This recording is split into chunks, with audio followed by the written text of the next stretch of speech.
At 6:45 a.m., Rachel stood in front of the foggy glass doors of Benny's diner, pressing her hand lightly against the cool surface as she gathered herself for another grueling day.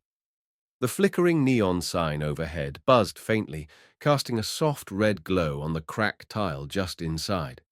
For most people, Benny's was just another roadside diner, a pit stop for a quick bite and some lukewarm coffee. But for Rachel, it was a lifeline, a place that barely held her together while everything else seemed to fall apart. At 28, she carried burdens far heavier than the trays she hoisted every day: overdue rent, stacks of unopened bills, and the crushing weight of her late father's medical debts. Those endless hospital nights had drained more than just her savings.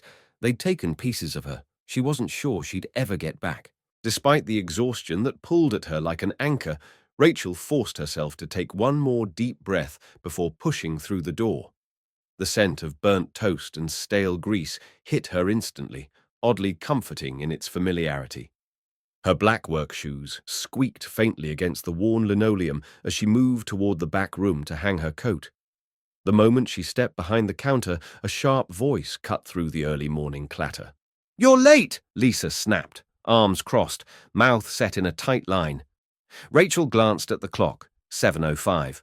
Only 5 minutes behind, but Lisa never missed a chance to pounce.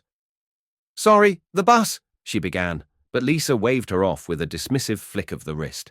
"We've already got 2 tables waiting. Move." There was no point arguing. Rachel had learned long ago that resistance only gave Lisa more reason to escalate. As she grabbed a stack of menus and approached the first table, Rachel tried to shake off the sting of Lisa's words. She had performed this routine hundreds of times, but she still approached each customer with the same warm smile she reserved for those rare moments when life didn't feel so heavy. Her first table was a young couple with a sleepy toddler who clutched a tattered stuffed bear. The woman looked exhausted, and the man scanned the menu like he was calculating each cent. Rachel recognized the signs: tight budgets, hard choices, worn-down dignity. "Good morning," she said gently. "We've got a pancake special today. Comes with syrup and fruit. No extra charge." The mother hesitated before whispering, "We'll share one. That's okay, right?" Rachel nodded with a soft smile, pretending not to notice the embarrassed glance the woman shot at her husband. Rachel scribbled the order and moved to the next table where Mr. Howard, one of the diner's oldest regulars, sat hunched in his usual booth by the window. His threadbare coat was zipped all the way to his neck, and his hands trembled slightly as he tried to count out coins on the table. "Morning, Mr. Howard," she greeted him warmly. "Your usual coffee?" He looked up, apologetic.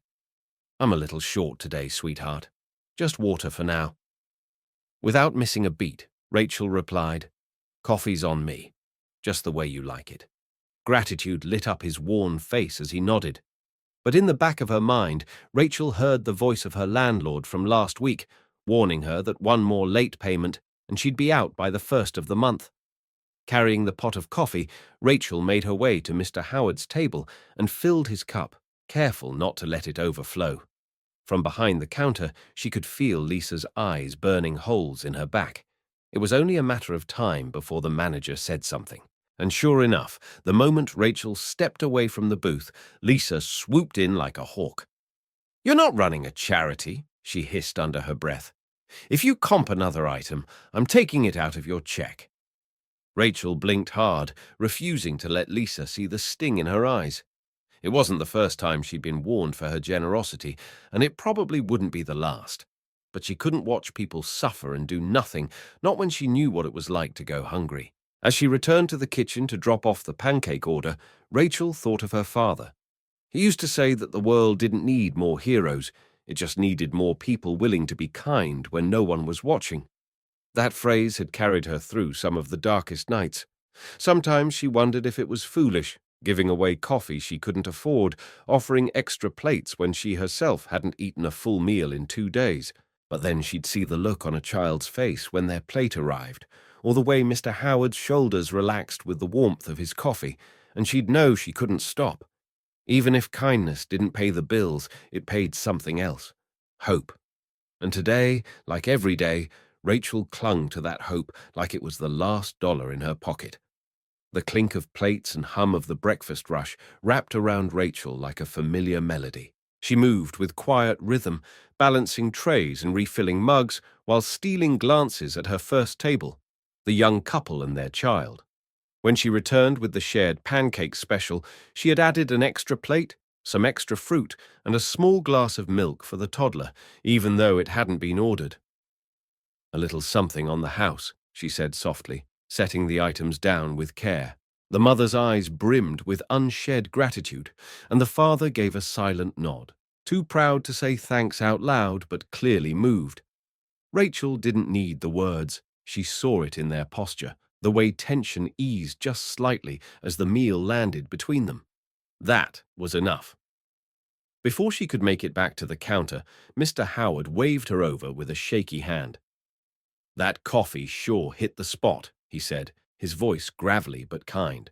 Rachel refilled his cup without being asked, topping it off as the steam rose gently between them. "I wish I could tip better," he murmured, his gaze falling to the coins he'd managed to scrape together. "You being kind is already a tip," Rachel replied. "Besides, what's a few cents between friends?" She placed a small bowl of oatmeal in front of him, too. "Just made fresh," she added with a wink. It was another quiet gift, something she knew he needed more than she did. Mr. Howard looked like he might cry, and Rachel quickly turned away to hide the heat rising in her own chest. Back behind the counter, Lisa had seen everything. Her arms were crossed like a gate, and the disapproval in her eyes could have frozen fire. "Rachel!" she called out sharply, her voice cutting through the din. "You think this place runs on fairy dust?" Rachel set down the coffee pot, already bracing herself. "That oatmeal and coffee comes out of your paycheck, again." Lisa didn't wait for a reply. She spun on her heel and disappeared into the kitchen, leaving a trail of resentment in her wake. Rachel closed her eyes for half a second, steadying her breath. She didn't have enough in her paycheck for this. Not with rent, the light bill, and her dad's hospital debt clawing at her, but she couldn't bring herself to regret what she'd done. If she had to skip another dinner, so be it. The hours stretched like taffy, slow and sticky. But every time Rachel passed a table, she brought a spark of brightness. She topped off drinks before they were half empty, chatted briefly with a widower who always dined alone, and slid an extra slice of toast to a construction worker with holes in his boots. These weren't big gestures. They weren't grand or dramatic, but they were everything to the people who received them. And even though Rachel felt her own hunger chewing away at the edges of her patience, she kept smiling. She kept caring, because that was the kind of person she had promised her father she'd be, even when the world didn't make it easy. Somewhere around mid-morning, as the diner's chaos settled into a lull, Rachel leaned against the back counter and allowed herself a moment to breathe. Her fingers ached, and her shoes had begun to wear thin at the soles.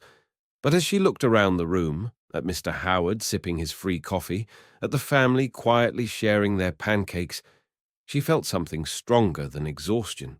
She felt purpose, and while that wouldn't pay her bills, it paid something deeper inside. She reached into her apron and found a crumpled receipt, flipping it over and jotting a quick message in the corner. One kind act can change someone's whole day. She folded it and tucked it in her pocket, a reminder to herself that even when kindness cost her, it was never wasted. Just before the lunch crowd began to trickle in, Rachel swept the floor near the entrance and paused by the "Help Wanted" sign that Lisa had tacked to the window weeks ago. She knew the diner had been struggling, not just financially, but in spirit. Lisa's management had drained the place of joy, of warmth, and yet Rachel had kept giving what little she had to restore it, one small act at a time. Maybe it wasn't smart, maybe it was reckless, but to her, it felt right. As she watched Mr. Howard gently tuck a sugar packet into his pocket for later, she smiled. Kindness, she reminded herself, wasn't about keeping score.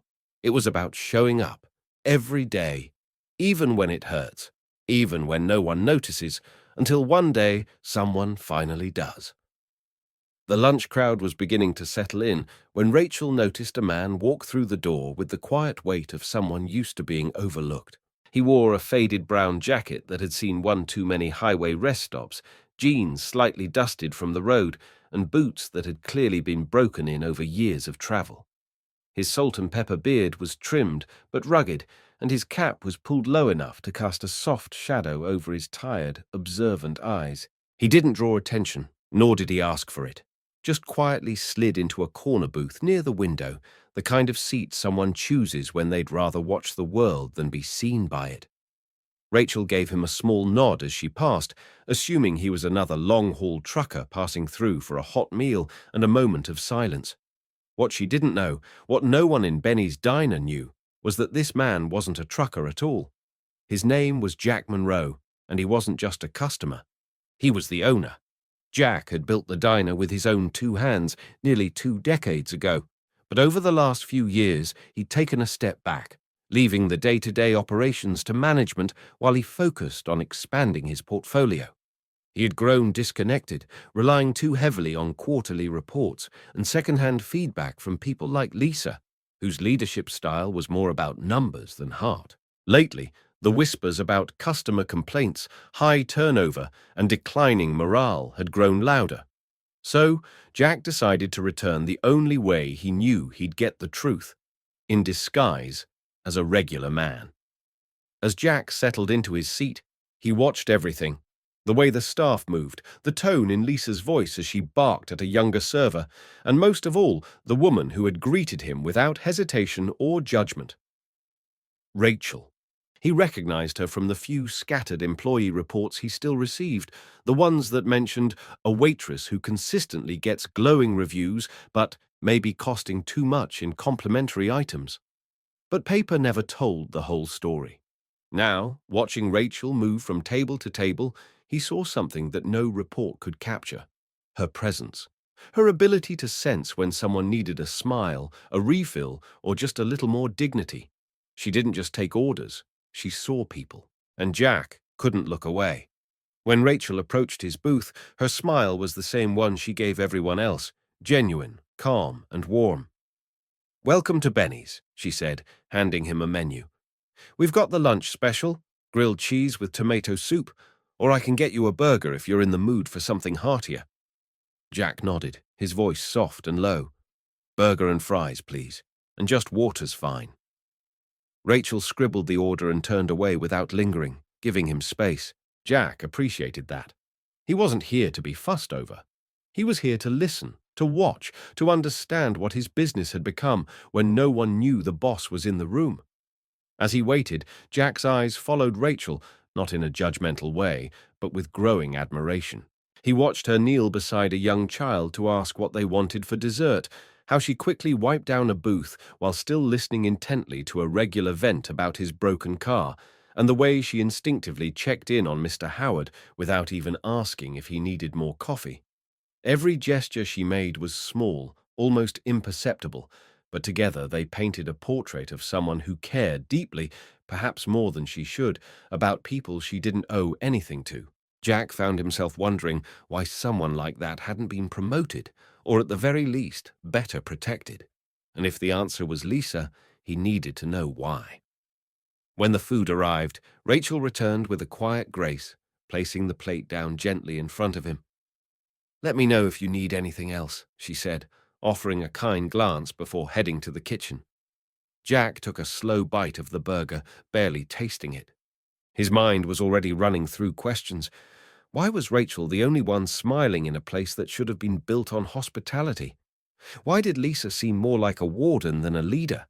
And how many more Rachels had he lost over the years because he wasn't paying close enough attention? As he chewed thoughtfully, he made a silent promise to himself. He wasn't going to let this place sink, not while someone like Rachel was still holding it afloat. Jack remained seated long after he finished his meal, sipping his water and watching the ebb and flow of the diner. He stayed quiet, made no special requests, and kept his identity tucked tightly beneath his calm demeanor. But inside, something had already shifted. What began as a routine check-in had become something far more personal. Jack wasn't just evaluating operations. He was bearing witness to someone who embodied the spirit of the diner better than any spreadsheet ever could. And though Rachel had no idea who he really was, she had already begun changing everything. The afternoon lull at Benny's diner came like a hush over a storm, the kind that gave Rachel just enough time to breathe, but never long enough to relax. Jack had quietly finished his burger and fries, eating slowly, deliberately, as if each bite allowed him more time to observe, to understand. Rachel had passed his table a few times, checking in with the same warm smile she gave to everyone, but he hadn't needed anything else. When she finally approached to clear his plate, she offered the same line she always did. "Hope everything was to your liking." Jack looked up at her, his expression unreadable, and gave a small nod. "It was perfect." "Thank you, Rachel," he said gently, his voice carrying a sincerity that lingered in the air. Then he slipped a folded piece of paper toward her, wrapped neatly around a single bill. "This is for you," he added, voice lower, "for your kindness, and for the meals you've given away." Before Rachel could respond, he stood, gave her a small smile, and walked out the door. Rachel blinked, caught off guard by the gesture. Customers left notes sometimes, thank you scribbles, Bible verses, or coins taped to napkins with "God bless" written in shaky ink, but this felt different. There was something deliberate in Jack's tone, in the way he had said, "your kindness," like it wasn't just about today, like he had seen more than she realized. She tucked the folded paper into her apron pocket and continued clearing tables, still processing the interaction. It wasn't until Lisa was distracted in the back that Rachel slipped into the restroom, locked the door, and took a moment for herself. With trembling fingers, she pulled the note from her apron and unfolded it. $100 bills stared back at her. No, not one. 10. 10 crisp, folded $100 bills, and a note that simply read, "Keep shining your light. Thank you for showing what real compassion looks like." Jay. Her breath caught in her throat. Her knees buckled slightly, and she reached for the edge of the sink to steady herself. $1,000. She blinked again to make sure she hadn't imagined it. No one had ever tipped her like this. Most days she was lucky to walk home with $20 after Lisa's deductions. This money wasn't just generous, it was life-changing. It meant food in her pantry, rent partially paid, and maybe, just maybe, some breathing room for the first time in months. But more than that, it meant someone had seen her. Not just her service, but her soul, her choices, her heart. Tears blurred her vision as she read the note again, her thumb brushing over the words like they were sacred. She'd always wondered if her kindness even mattered, if the little things, the quiet things, really added up to anything beyond more exhaustion. But this note, this moment, said otherwise. Someone had been watching. Someone had noticed. And they hadn't just seen her, they'd believed in her. She clutched the money to her chest, overwhelmed by a wave of gratitude that stole her breath.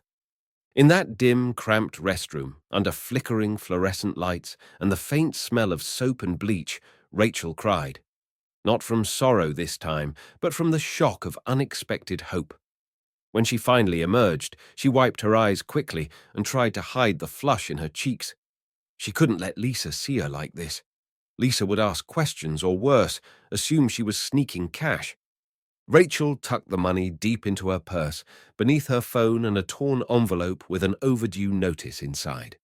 But the note, she folded carefully and slid it into the small pocket over her heart like armor.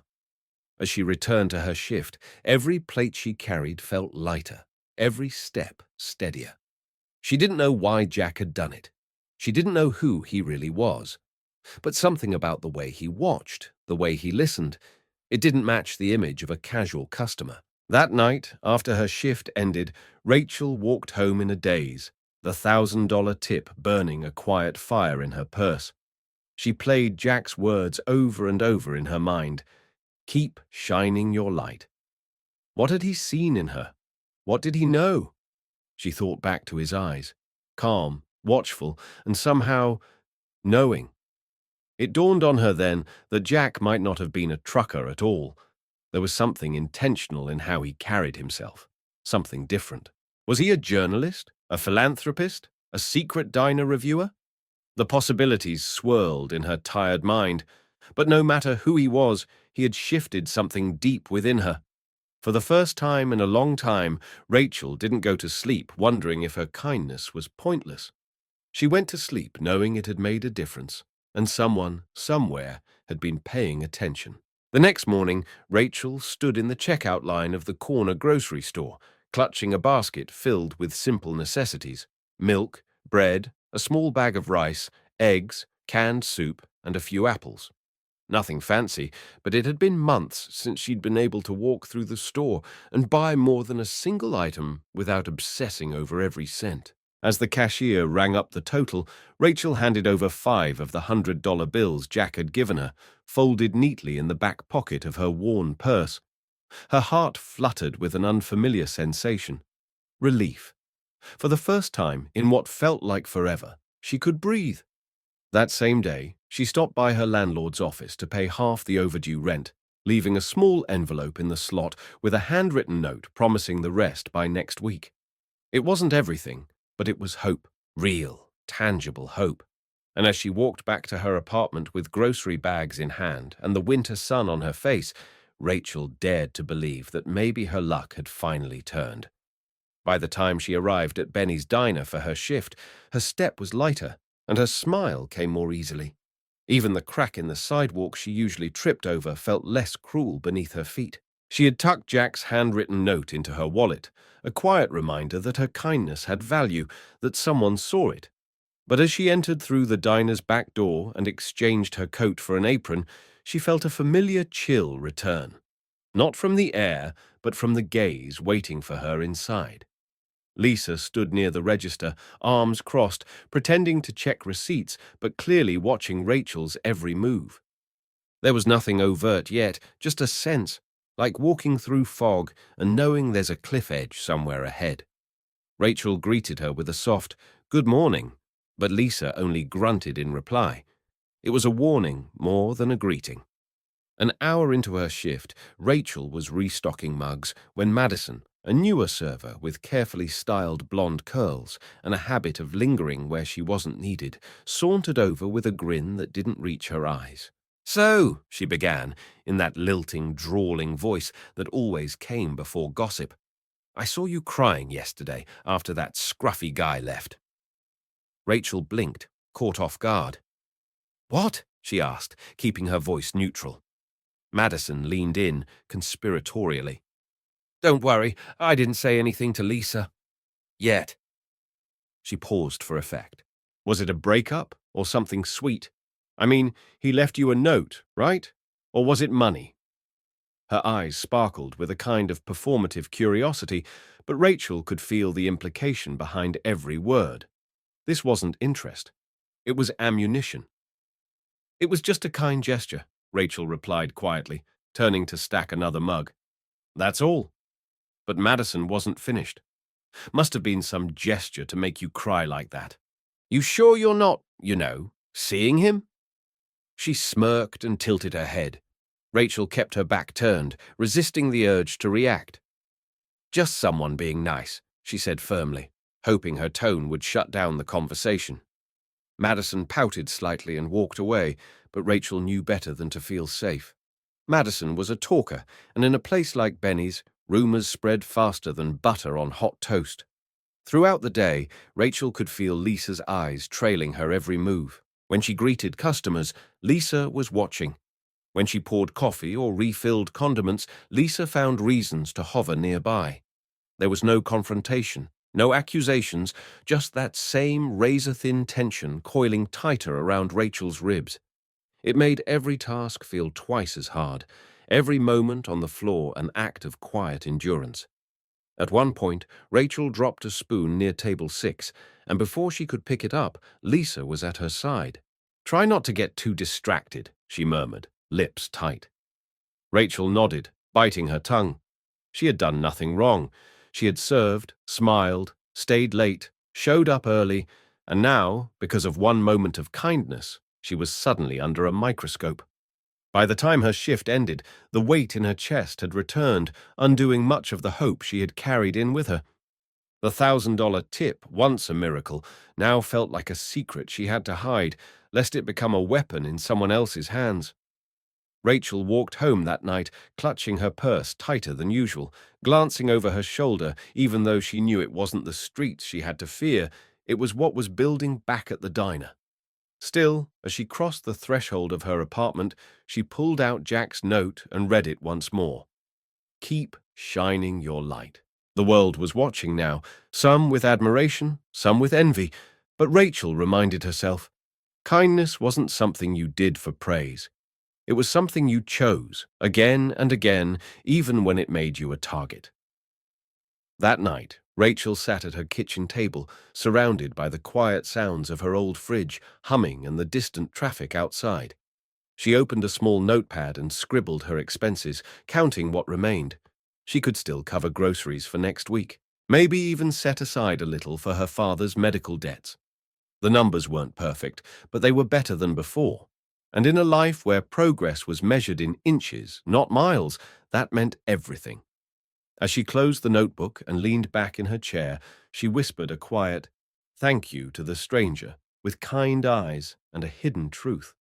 She didn't know yet that Jack's return was inevitable, or that her storm hadn't passed, only changed shape. But for now, she allowed herself the smallest smile. Because hope, even when bruised by jealousy, was still hope. And that was enough to keep going.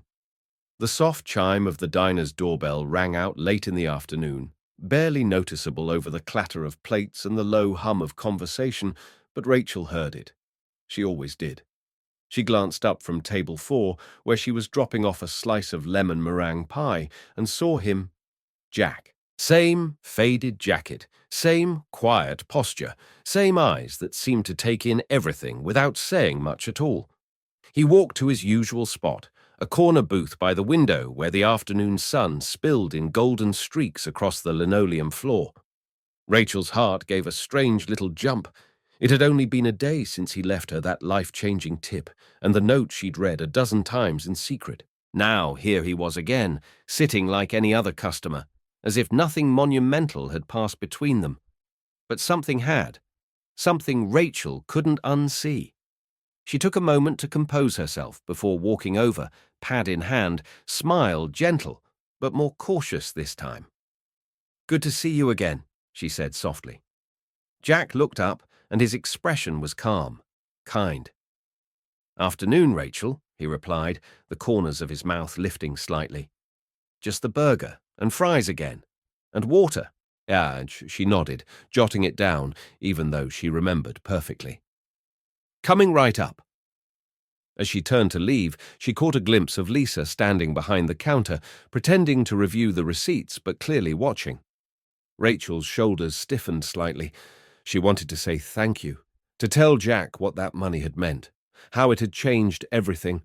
But under Lisa's gaze, she knew better. Any perceived favoritism, especially from someone like him, would only add fuel to the suspicions already swirling in the air. Back in the kitchen, Rachel handed the order to Miguel on the grill and stole a glance through the pass window toward Jack's table. He wasn't reading a menu or looking at his phone. He was just watching. Not in a creepy way, more like someone studying the rhythm of a place, like he was listening to its heartbeat through the people who moved around it. He observed everything.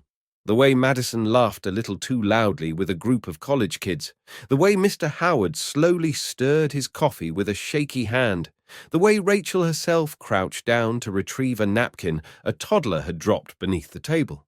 His gaze wasn't judgmental. It was curious, measured, almost intentional. And for the first time, Rachel began to wonder. Who was Jack, really? Her initial assumption had been that he was a kind stranger, maybe a lonely traveler who had seen a glimmer of kindness and decided to give back. But now, with each visit, each quiet moment of observation, that theory felt thinner.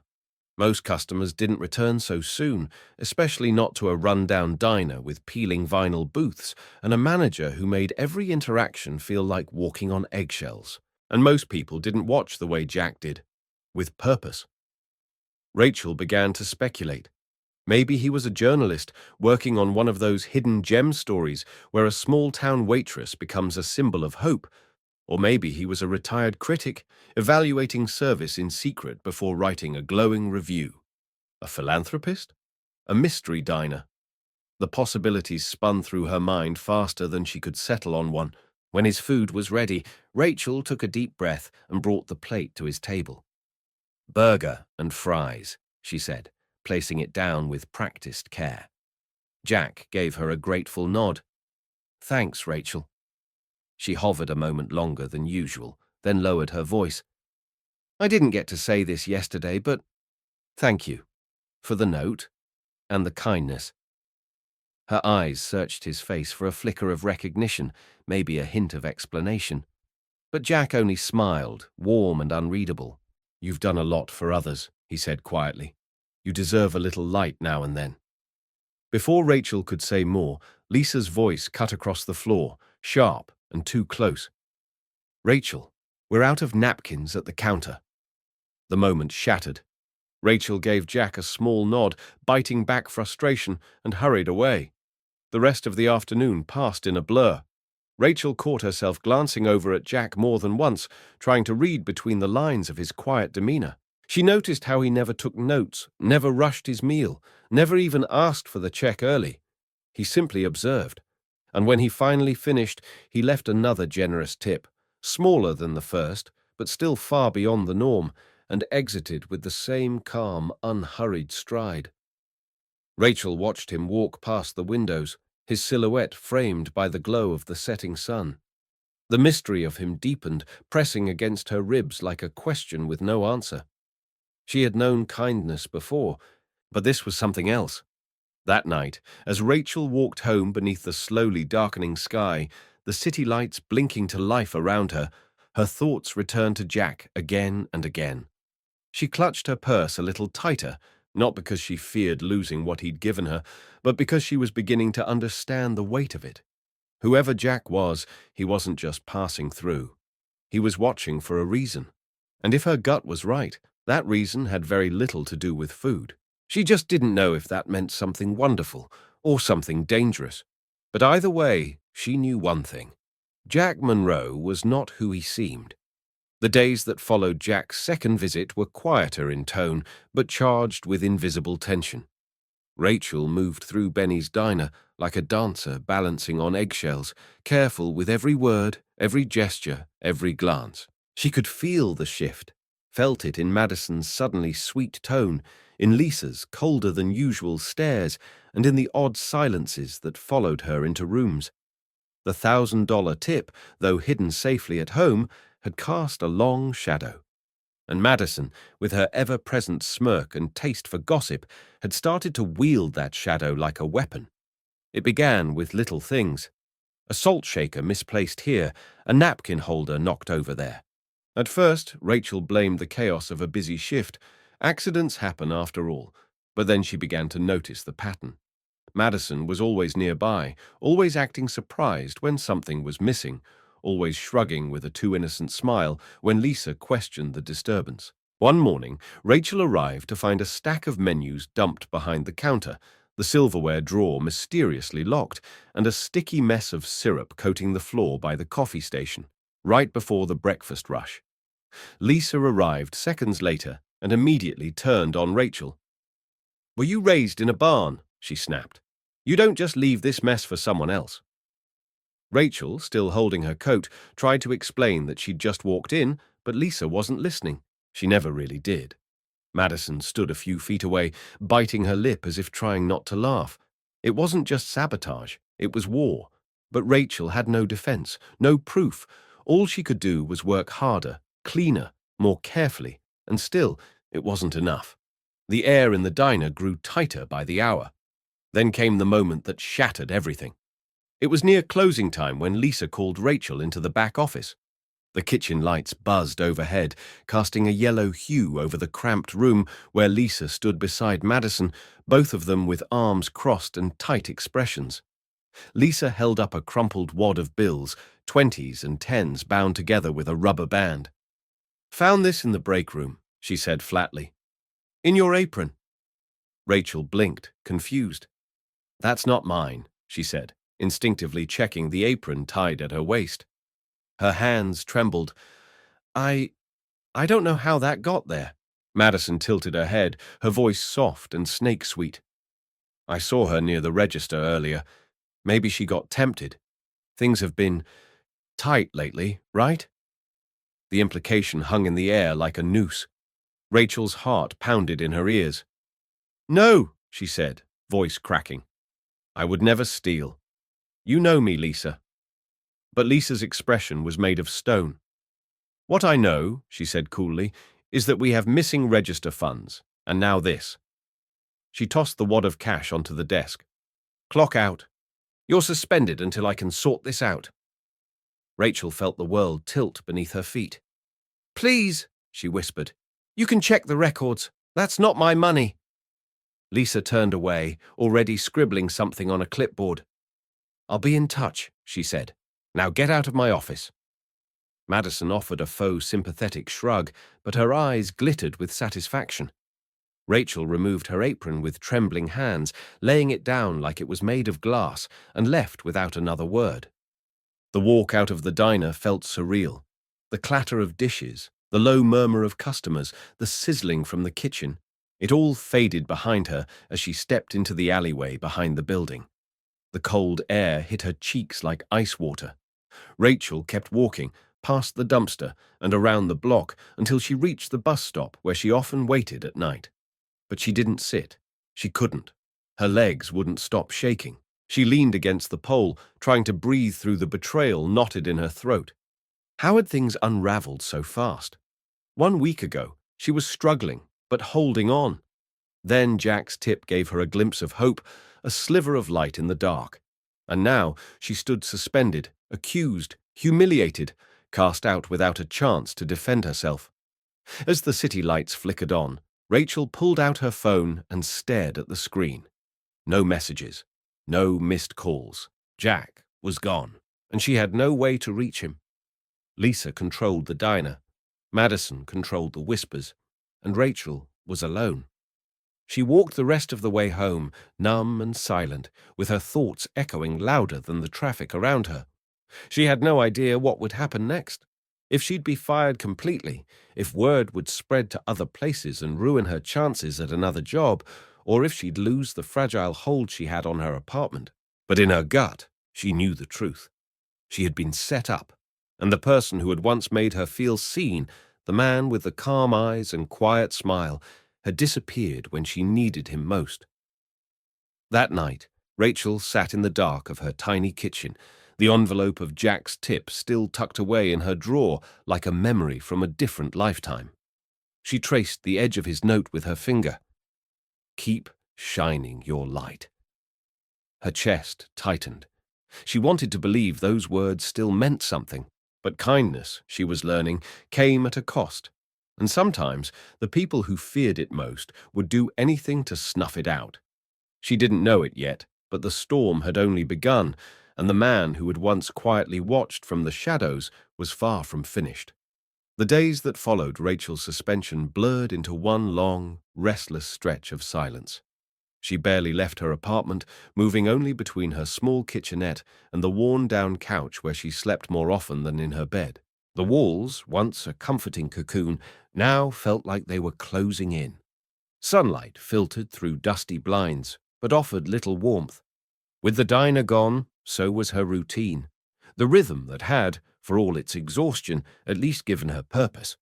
Now she counted hours with the ticking of the kitchen clock and measured progress by how many unopened bills she managed to face each morning. The money Jack had given her still sat neatly folded in the back of her drawer, wrapped around his note like a fragile lifeline. She had used a portion to cover a part of the rent and pick up groceries, but each time she spent $1, it felt like her last thread of control was fraying. When she finally opened her mailbox, it was to find 3 more envelopes demanding payment: electricity, water, and a final warning from her landlord. The message was clear. Without steady income, her days in this apartment were numbered. Rachel slumped into the chair by the window and stared at the horizon, eyes unfocused. She clutched the note Jack had written as if his words could anchor her. Keep shining your light. But her light was flickering, and the weight of everything, the lost job, the shame, the silence, pressed down on her like wet concrete. Her fingers trembled as she scribbled a new budget on the back of an old receipt, trying to stretch the remaining money far enough to last another week. Every calculation ended the same. Not enough. Meanwhile, outside her apartment walls, the rumors had started to grow legs. Small towns had a way of magnifying whispers into headlines. By the end of the week, she was sure that nearly everyone in the neighborhood had heard the version of the story Lisa and Madison wanted to spread. Theft at Benny's. Disgruntled waitress caught with cash. Fired after stealing. She had never been formally fired, but suspension felt the same when no one answered your calls. Rachel had tried to contact Lisa twice, first to plead for a meeting, then simply to ask if she could explain, but both times her calls went straight to voicemail. The second time, she didn't bother leaving a message. What could she say that hadn't already been twisted? She also tried searching online for part-time jobs, anything to keep the lights on, but every lead turned cold once she gave her name. At one local cafe, the owner had smiled awkwardly and told her the position had just been filled, even though the sign still hung in the window.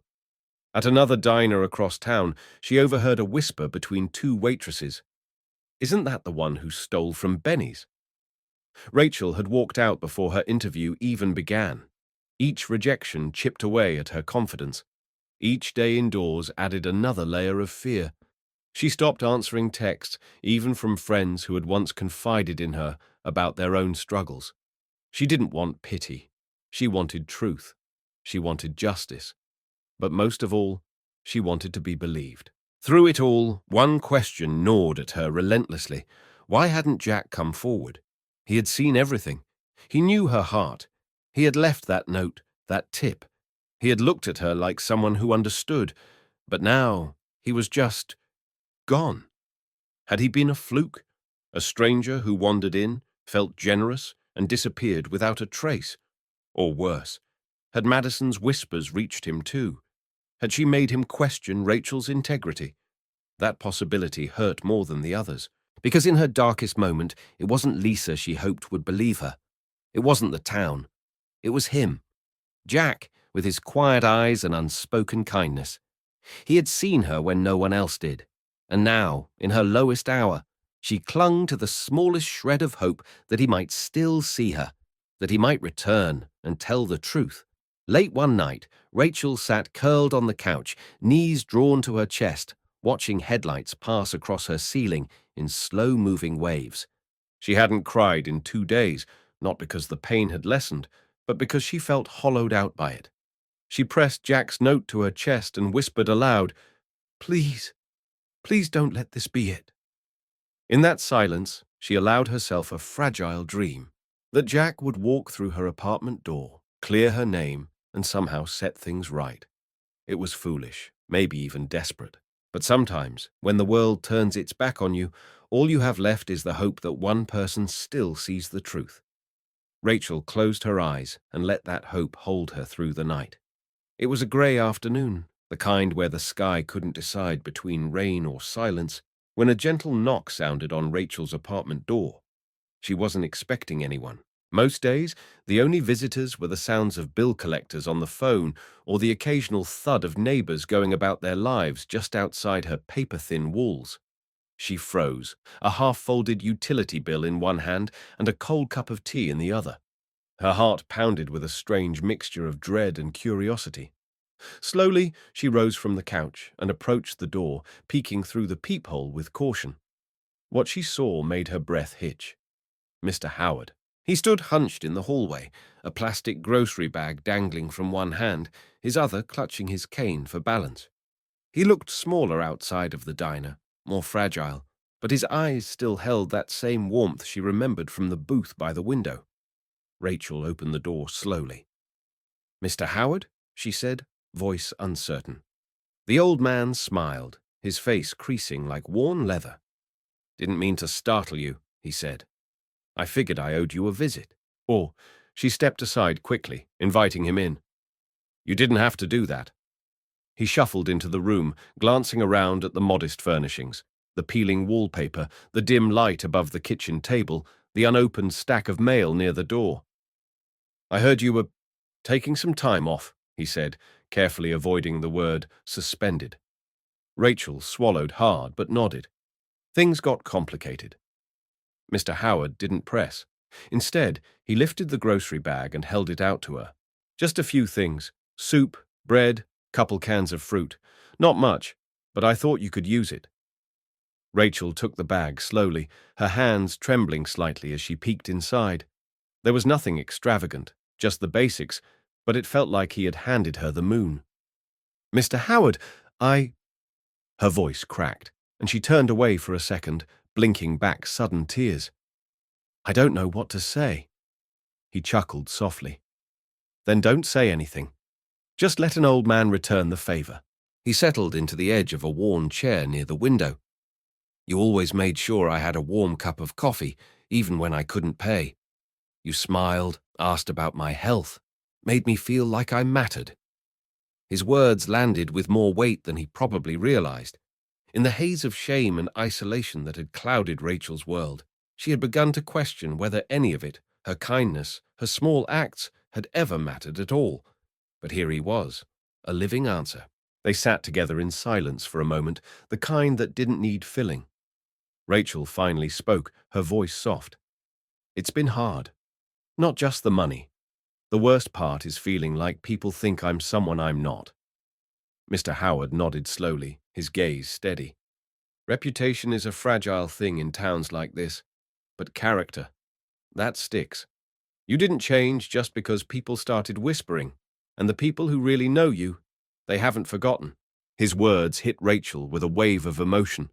For days she had been drowning in doubt, questioning everything she stood for. But here was someone who saw her clearly, who remembered not the accusations, but the truth of who she was. When Mr. Howard rose to leave, Rachel followed him to the door, still holding the grocery bag like it was made of glass. Thank you, she said, and this time the words came from somewhere deep inside her chest. This means more than you know. He patted her shoulder gently. You'd be surprised what a few cans of soup can do for the soul. Then, with a smile and a wink, he turned and made his way down the hallway, slow and steady. Rachel watched him go, tears pooling in her eyes, but not from sadness. This time, they were a balm. Proof that all was not lost. As she closed the door behind him, Rachel stood in the quiet of her apartment, letting the warmth of that moment sink in. The walls still needed paint, the bills still loomed, and the town's gossip still echoed beyond her control. But something had changed. For the first time since the accusation, she felt like she wasn't entirely alone. There were still people out there who believed in her, who remembered the good she'd done. She looked at the grocery bag on her table and Jack's note still pinned to her fridge. Hope hadn't left. It had simply arrived in quieter forms. In groceries, in gratitude, in the knock of an old friend at the door. Rachel didn't know what would happen next, but she knew one thing with certainty. Her light hadn't gone out. Not yet. And not while even one person still carried its reflection. The following morning, Rachel sat hunched over her chipped kitchen table, her hands wrapped around a lukewarm cup of tea that had long since lost its warmth. The silence in her apartment was both oppressive and familiar now, a daily reminder that her life had been put on pause, not by her own doing, but by an accusation she couldn't defend herself against. She hadn't opened her phone in over a day, too tired of reading half-sentences from old contacts and unanswered messages she had sent to Benny's. But as she reluctantly unlocked it, intending only to check the weather, a notification popped up. You've been tagged in a post. Her stomach tightened. It could have been anything. More gossip, more rumors. She hesitated, then tapped the screen. What she found made her breath catch in her throat. It was a post shared on a local community page, titled, Bring Rachel Back to Benny's. It was simple. Just a photo of her pouring coffee with that familiar half-smile she'd worn 1,000 times, and a caption that read, We stand with kindness. We stand with Rachel. Beneath it was a link to an online petition demanding her reinstatement. Her thumb hovered, trembling slightly, then pressed. The petition already had over 300 signatures, and below it, dozens of comments were flooding in. Rachel once paid for my mother's breakfast when we forgot her wallet. She never let Mr. Howard sit without a fresh cup of coffee. She made Benny's feel like home. Each sentence hit her like a heartbeat, slow and steady, grounding her back to who she was beneath the lies. Tears welled in her eyes as she kept scrolling, seeing name after name, people she hadn't realized had noticed, people she'd assumed had moved on. A mother she once helped calm when her child spilled milk across the floor. A truck driver who remembered how she'd slipped an extra sandwich into his takeout bag when he mentioned he was driving through the night. Every story echoed a truth she had begun to doubt. Her kindness had mattered. It had planted seeds, and now, even when she couldn't speak for herself, her community was speaking loudly in her name. The weight of their words pulled something loose in her chest, something that had been trapped behind shame and uncertainty for too long. Still, even as the flood of support poured in, another question slowly rose to the surface, one that carried a sharper edge. Where was Jack? She scanned every comment, every share, hoping to see his name, even just his initials, but there was nothing. No note, no public show of support. He had been the one who saw her, the one who had left her that note, the one who had reminded her to keep shining. And yet, when it mattered most, when she was being silenced and punished, he had vanished into silence himself. Had she imagined the connection? Had she put her faith in a stranger who had only intended to pass through, drop kindness at her feet, and disappear before things got messy? Rachel closed her laptop and leaned back in her chair, overwhelmed by the mixture of gratitude and confusion. She didn't want to feel ungrateful. The community had shown up for her in ways she never expected. But still, a piece of her heart kept searching for the man who had started this all. The man who had given her hope when she had none. Was he watching? Had he seen the petition? And if he had, why hadn't he said anything?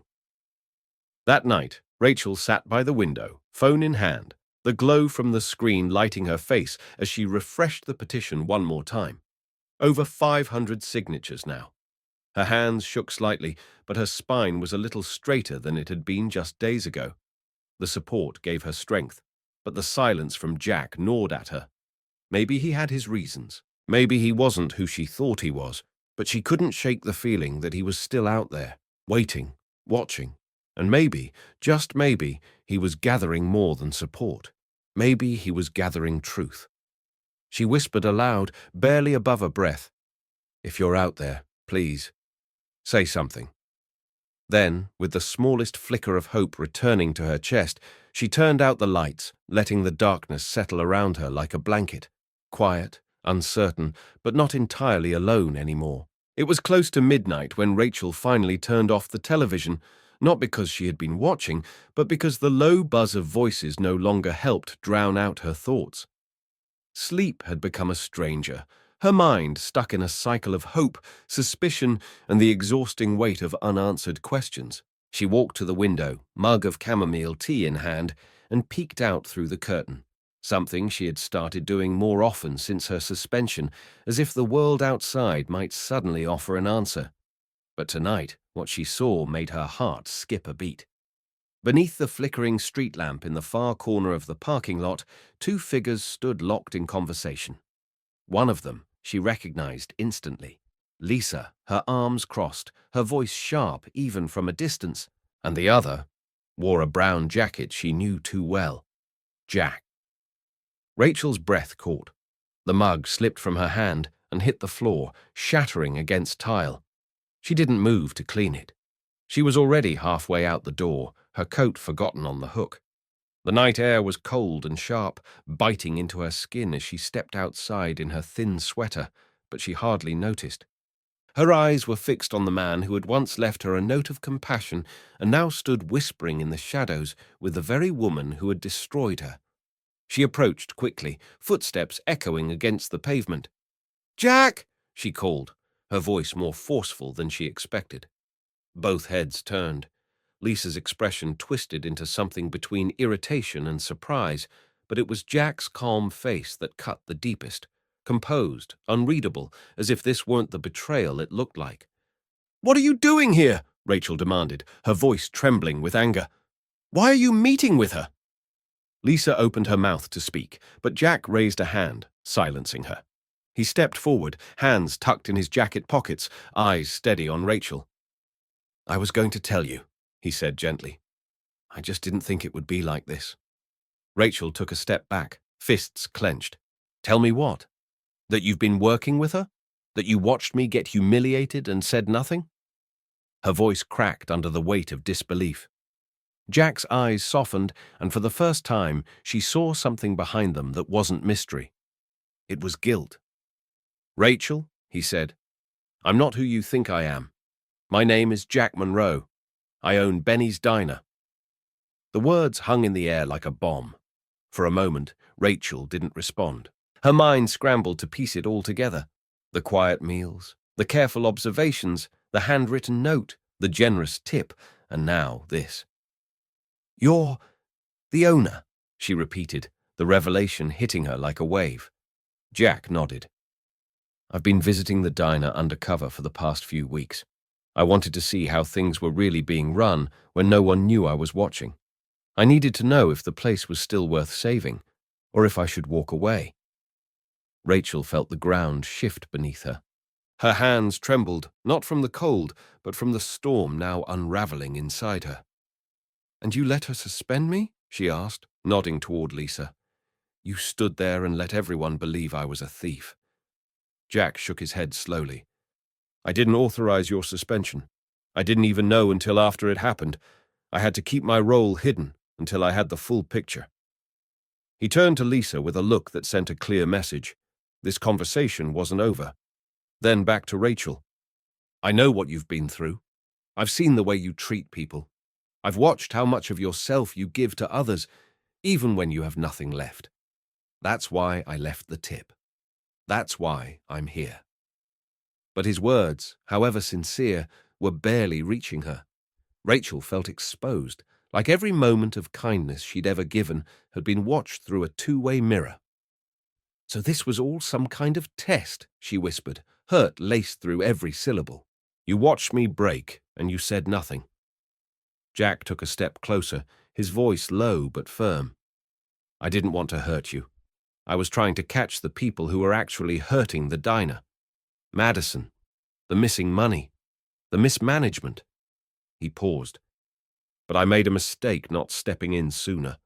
I thought I needed more proof. I didn't realize how fast things would fall apart."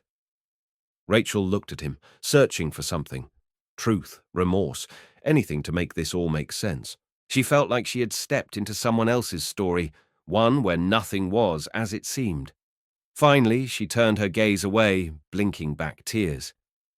"I needed someone to believe me," she said, "and I thought it was you." The parking lot fell silent. The wind rustled through the nearby trees, and a car passed by in the distance, its headlights sweeping over them before fading away. Jack took a breath and spoke softly. "It still is me, Rachel. I still believe you. And now, I'm going to prove it." The following morning, the neon sign above Benny's Diner flickered to life before the sun had fully risen, buzzing faintly in the quiet haze of early light. Inside, the air hung heavier than usual, the scent of coffee and bacon mingling with tension as employees moved with an edge of unease. Word had spread quickly that something was happening, something big. Regulars had taken their seats earlier than normal, whispering across booths, their eyes drifting toward the front of the diner. Lisa stood behind the counter, jaw set, arms folded, while Madison pretended to busy herself by rearranging condiment trays, her usual smirk nowhere to be found. The sound of the front door swinging open silenced the chatter.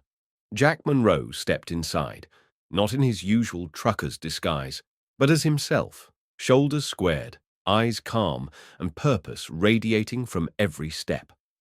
Behind him walked Rachel, her head held high despite the knots of uncertainty tightening in her chest.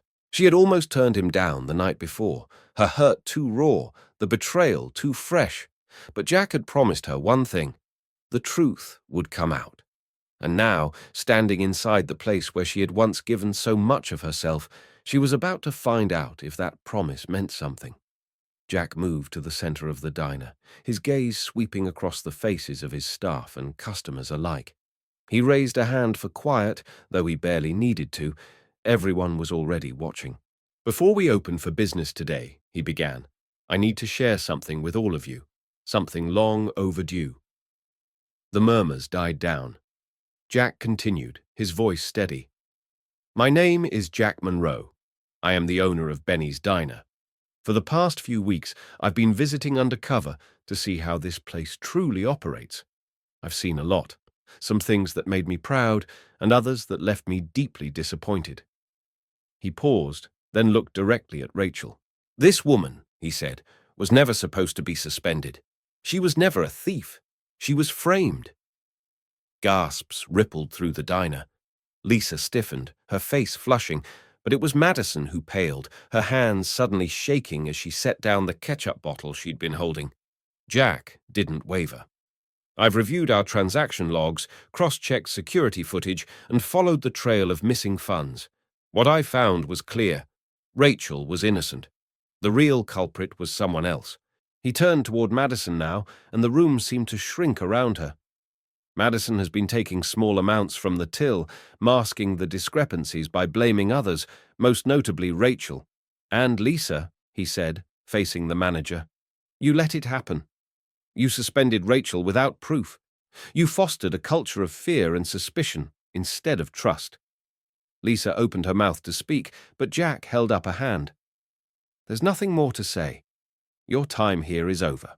The words hung in the air like a gavel strike. Lisa's mouth snapped shut, her eyes darting around, hoping for support, but no one stepped forward. Even the regulars, once her silent allies, now looked away. Madison, lips trembling, tried to speak. "I didn't mean to. I was just behind on rent. I thought no one would notice." But her voice faltered under the weight of the room's judgment. Jack remained composed. "You had options. You chose to lie. You chose to hurt someone else to protect yourself. There are consequences for that." He gestured toward the door. "You can leave now. We'll handle things from here." Slowly, Madison gathered her things, her eyes never meeting Rachel's, and walked out into the morning light, shoulders hunched, the door swinging closed behind her with a final thud. Jack turned back to the staff and customers. "Rachel was the heart of this place," he said, "and I failed her by not stepping in sooner. But today, I'm making that right." He looked at her, and this time his voice softened. "Rachel, I know I asked too much of you. I watched when I should have spoken. I let you take the fall for something you didn't do. But I see you now, fully, and I hope you'll come back. This place needs your kindness, your integrity. We need you." The silence stretched as every eye in the diner turned to Rachel. She felt their hope, their regret, their quiet support. Her throat tightened, but she took a breath and stepped forward. "I don't know if I can forget what happened," she said, voice low but clear. "But I believe in second chances, and not just for me, for this place too." Jack nodded, something like relief flickering across his face. A few of the staff clapped, tentative at first, then stronger. Mr. Howard, sitting near the back, gave her a small, proud nod. It wasn't a grand moment, but it didn't need to be. It was real. Rachel was coming home, not to the same diner she had left, but to one that had finally remembered what mattered. The morning after the truth was revealed, Rachel stood outside Benny's diner, beneath the familiar, flickering neon sign, her breath fogging in the cool air. The worn tiles beneath her feet, the familiar squeak of the door hinge, it all looked the same, yet everything felt different. This wasn't just a return to work. This was a reckoning. She smoothed the front of her coat and drew a deep breath before stepping inside. The moment the door opened, every head in the room turned. The regulars fell silent mid-bite. The staff froze mid-task. A stunned hush blanketed the diner as all eyes landed on her, some wide with surprise, others tinged with guilt. but Rachel held her head high, refusing to shrink beneath the weight of their stares. At the far end of the counter, Jack Monroe stood tall and composed, now unmistakably the man in charge. No more brown jacket, no disguise. He wore a clean button-down and an expression of quiet authority. With a nod to Rachel, he stepped forward. "Good morning, everyone," he said, his voice steady. "If you haven't heard by now, my name is Jack Monroe, and I am the owner of Benny's Diner." A few gasps echoed from the back, and the staff exchanged nervous glances. Jack continued, unwavering. "For the past few weeks, I've been observing from the background. What I saw convinced me that while we have good people in this diner, there have also been serious failures. Failures I can no longer ignore." Lisa, who had been standing stiffly behind the counter, stiffened further, her arms crossed defensively. Jack turned to her next. "Lisa," he said, his tone neither cruel nor cold, just final. "You were trusted to manage this place in my absence. Instead, you created a hostile environment, acted without evidence, and suspended one of our most valued employees based on false assumptions." Lisa opened her mouth, but Jack cut her off. "The culture you've created here is not one of leadership. It's one of fear, and it ends today. You're relieved of your duties, effective immediately." The silence was deafening. Lisa's face flushed red as she sputtered, searching for words that didn't come. Finally, with a huff, she grabbed her purse from under the counter, cast a withering glance at Rachel, and stormed out the front door without a backward glance. No sooner had the door shut behind Lisa than Jack turned to Madison, who had remained frozen near the service window, clutching a receipt pad like a lifeline. Her eyes darted from Jack to Rachel to the customers who were now listening with rapt attention. Jack addressed her calmly. "Madison, we've reviewed the register logs and the footage. The missing money points directly to you. Not once, but repeatedly. And instead of owning your mistake, you blamed someone else, someone who had nothing to do with it." Madison's mouth opened in protest, but no words came. Her hands shook. "I didn't," she began, but Jack raised a hand. "We're beyond excuses. I can't allow someone who would frame a colleague to stay here. You're terminated, effective immediately. We will also be reviewing our legal options regarding the theft." Madison's face crumbled, her posture collapsing in on itself. She set the pad down slowly and walked toward the door, eyes glossy, cheeks pale. She paused for the briefest moment beside Rachel, as if she might say something. An apology, perhaps, but then lowered her head and walked out. The door shut behind her with a soft thud, and just like that, the tension that had gripped the diner for weeks seemed to exhale. The remaining staff looked to Rachel, not with the suspicion they had shown before, but with something new. Respect. A few even nodded. Mr. Howard, seated near the back window, raised his coffee cup slightly in silent salute. Jack looked around the room and spoke once more. "Rachel was never the problem," he said. "She was the one holding this place together." He turned to her now, meeting her gaze fully. "And today, she's not just coming back. She's taking her rightful place as part of this diner's future." Rachel swallowed the lump in her throat. This wasn't just a homecoming, it was a vindication. The place that had turned on her now stood still, waiting to see what she would do next. And she knew exactly what that would be. She would rebuild, not just for herself, but for every customer who had believed in her, every co-worker who had felt unseen, and for the diner itself, which had always deserved better. The diner buzzed with a new kind of energy, one that Rachel couldn't quite name but felt pulsing through every corner of the room. Jack stood beside her near the center of the dining floor, hands folded in front of him, his eyes calm but focused. The scent of freshly brewed coffee filled the air, mingling with whispers of curiosity and cautious smiles from staff and regulars alike. Lisa and Madison were gone. The storm had passed, or at least its worst winds had, and now something tender and unfamiliar was settling in its place. Possibility. Jack cleared his throat gently, drawing the room's attention back to him.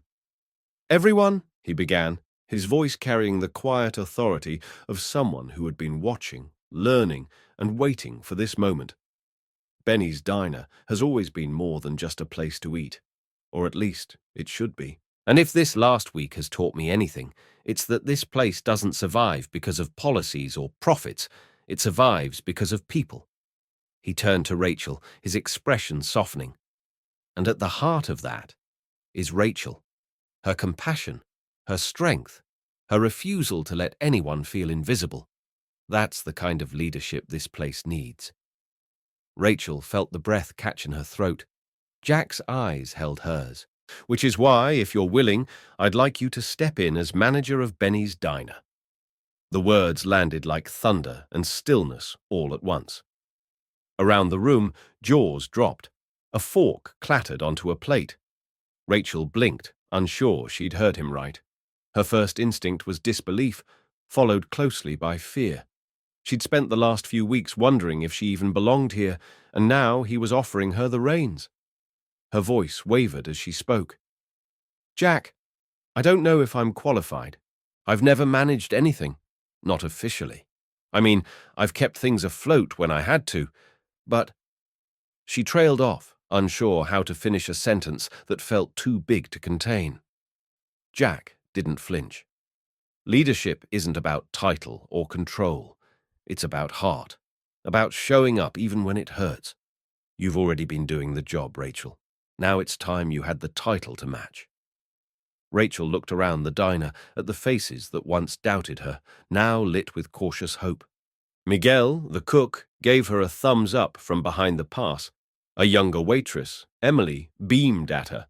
Mr. Howard raised his mug in a slow, proud toast. The moment held weight, real, quiet weight, and Rachel knew that this wasn't just about her. It was about building something better, stronger, kinder. She exhaled slowly, pressing a hand to her chest as if grounding herself in the here and now. Okay, she said, voice firmer this time. I'll do it, but I'm going to need your help, she added, glancing at Jack. Because this place deserves more than just good food. It deserves to feel like home again. A smile broke across Jack's face. Then we'll do it together. He turned back to the staff. Meet your new manager, everyone. Let's give her the welcome she truly deserves. Applause broke out, hesitant at first, then louder, fuller. Rachel felt the room shift with it. The walls didn't seem quite so narrow. The light overhead felt warmer, and for the first time in weeks, the tears prickling at her eyes weren't from pain, but from something else. Gratitude, purpose, and maybe a little disbelief that she had made it through the fire and was still standing. As the customers cheered and the staff crowded around to offer congratulations, Rachel stood at the center of it all, steady and rooted. She could feel the pages of her story turning in real time, the diner she had once served quietly, now rising around her as something new. It wasn't just a second chance.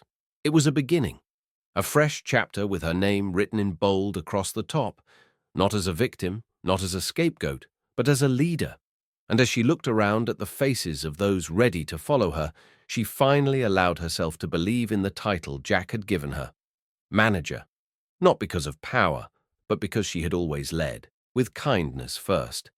The transformation didn't happen overnight, but within days, Benny's Diner began to feel different.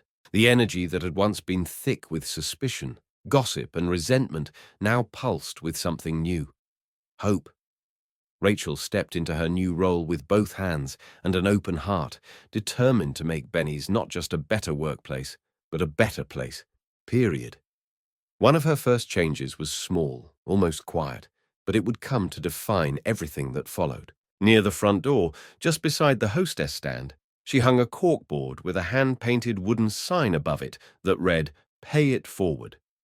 Beneath it, colorful index cards began to bloom, notes written by customers who had chosen to prepay for someone else's meal. Each one was a message of kindness.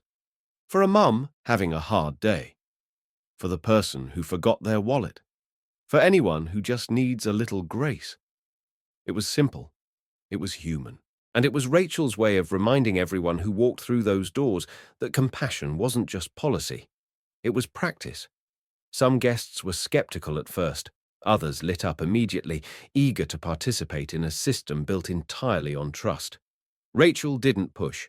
She simply let the wall grow organically, like a garden. And grow it did. Within a week, it was dotted with over 50 notes. Within a month, there were so many that she had to rotate them out, leaving a small basket below for the fulfilled ones, meals that had already touched someone's life. Staff members began leaving cards anonymously. A few of the older regulars pitched in coins and crumpled bills. Kids left drawings. Jack watched it all with a quiet smile, knowing full well that this was the kind of leadership he had hoped to ignite. Not through rules, through ripple effects. Behind the scenes, Jack stayed close, not hovering, not controlling, but mentoring with a patience Rachel had never experienced from a boss. He taught her how to manage inventory without waste, how to schedule shifts to avoid burnout, and how to read the monthly reports with a sharp eye but a compassionate mind. Budgeting isn't about cutting kindness, he once told her as they huddled in the cramped back office. It's about making room for it to grow. Rachel soaked it all in, taking notes, asking questions, slowly finding her footing in the unfamiliar world of operations.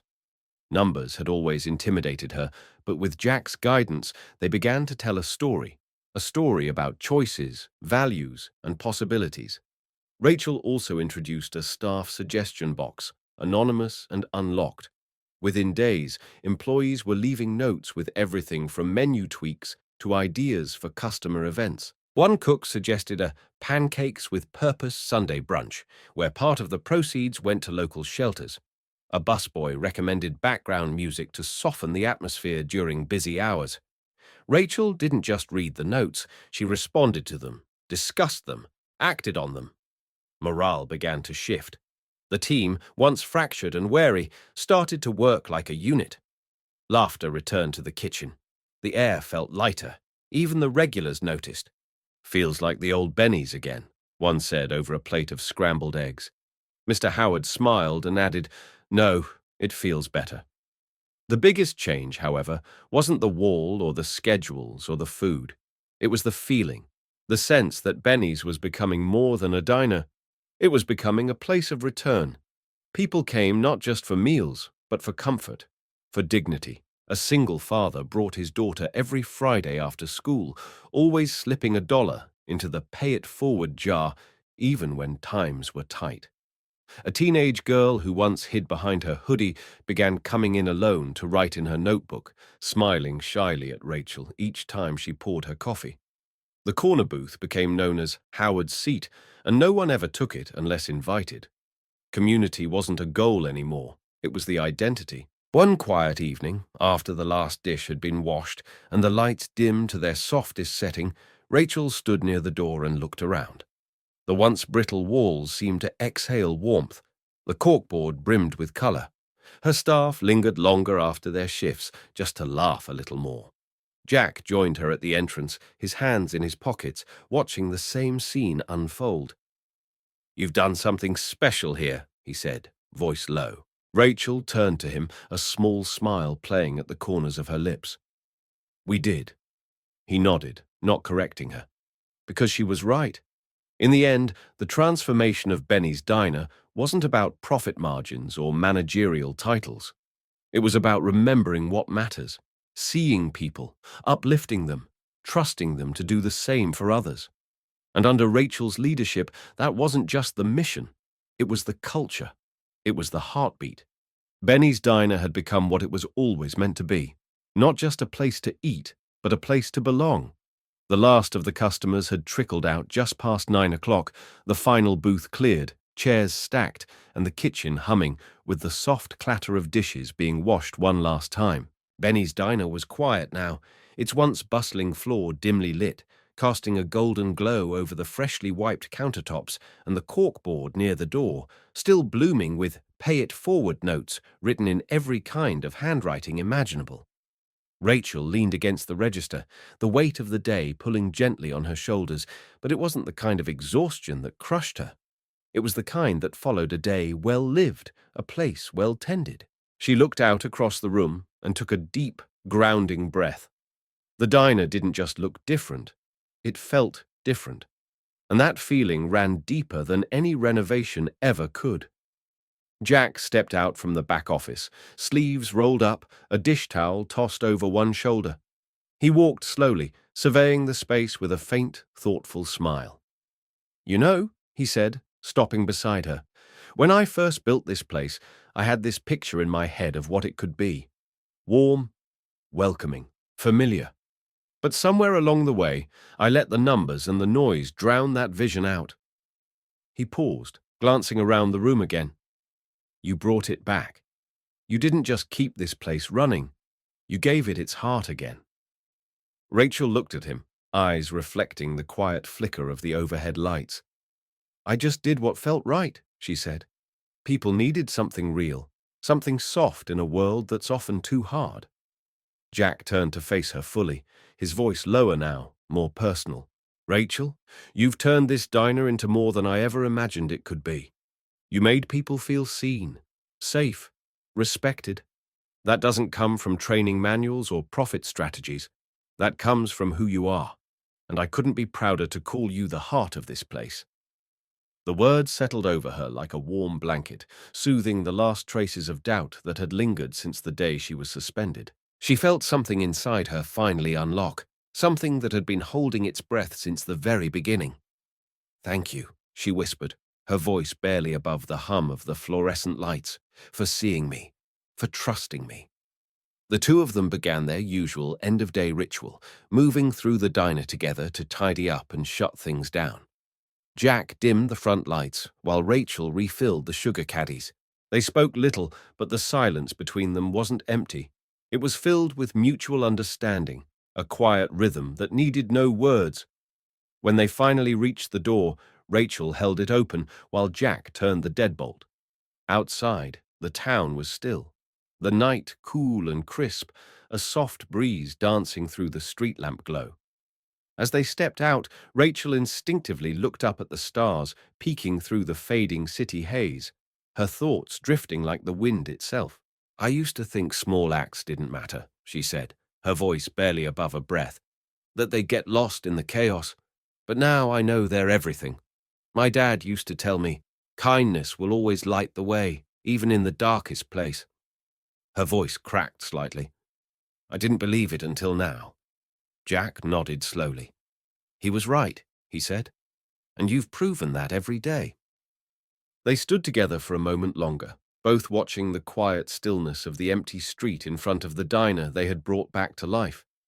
It wasn't just a place where food was served, it was a place where people were healed, where dignity was restored, where hope quietly refilled empty cups. As they turned to leave, Jack gave her a final nod. "You ready to lead us into what's next?" Rachel didn't hesitate. More than ever. She looked back at the window, where the faint reflection of the Pay It Forward board could still be seen even in the dark. And with a heart full of something like peace, she realized this wasn't the end of the story. It was the beginning of a shared vision rooted in something far stronger than profit: compassion. Together, they locked the door, the sound of the bolt clicking into place, signaling not a closing, but a promise that Benny's Diner would forever be a place where kindness led the way. If this story moved you, don't forget to like, comment, and subscribe to Deep Inside HQ for more powerful, emotional journeys just like this one. Share this video with someone who believes in second chances, in kindness, and in the quiet strength of doing the right thing. Your support helps us continue telling stories that reveal the heart behind everyday lives. And sometimes those stories can change everything. Thanks for watching, and we'll see you in the next video.